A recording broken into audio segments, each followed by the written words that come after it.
نحمده ونصلي على رسوله الكريم اما بعد فاعوذ باللہ من الشیطان الرجیم بسم اللہ الرحمن الرحیم۔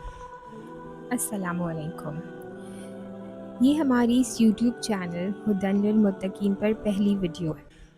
اس یوٹیوب چینل کا مقصد یہ ہے کہ ہم قرآن سے ایک پرسنل لیول پر ریلیشن شپ کس طرح سے بنا سکتے ہیں۔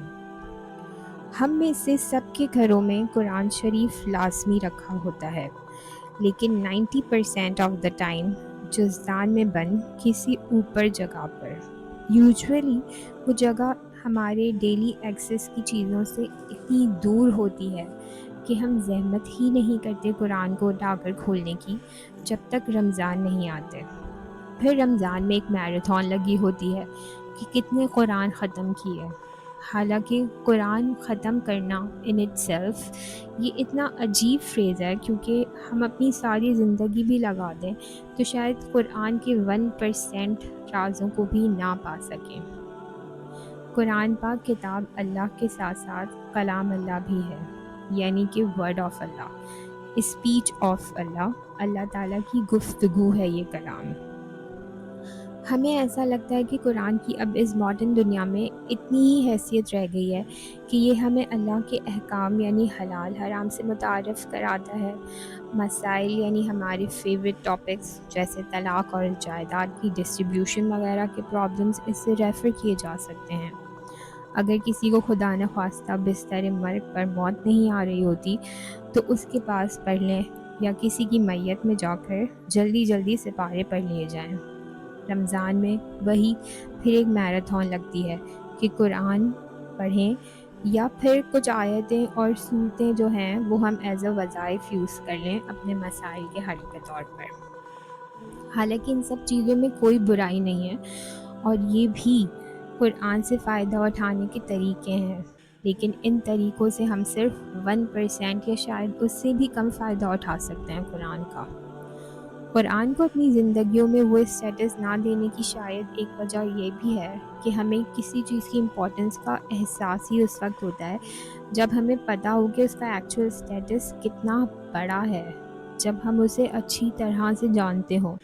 قرآن سے قریب آنے کے لیے قرآن کے اسٹیٹس کو سمجھنا بہت ضروری ہے، اور قرآن کے اسٹیٹس کو سمجھنے کے لیے اس کے نازل کرنے والے اللہ تعالیٰ جن کا وہ کلام ہے، اس کے لکھے ہونے کی جگہ یعنی لوح محفوظ، اس کو لے کر آنے والے فرشتے یعنی حضرت جبرائیل علیہ السلام، اور اس کے نازل ہونے کی جگہ یعنی قلب رسول اللہ صلی اللہ علیہ وآلہ وسلم کی امپورٹنس اور اسٹیٹس کو سمجھنا ہمارے لیے بہت ضروری ہے۔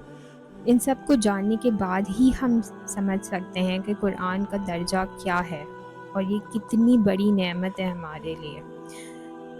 جب ہم یہ اچھی طرح سے سمجھ جائیں گے تو ہم قرآن سے موتی چن سکتے ہیں، اور یقین مانیے کہ روزانہ قرآن ایک الگ طریقے سے ہمیں امیز کرے گا، یہ ایک گارنٹیڈ بات ہے۔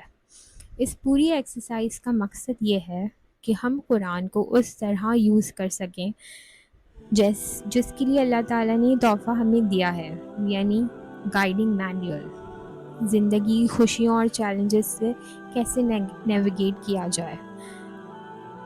جب آپ سچے دل سے قرآن کی طرف جائیں گے تو یہ آپ کا بہترین دوست ثابت ہوگا، کیونکہ یہ اللہ کا کلام ہے، اللہ تعالیٰ کی اسپیچ ہے۔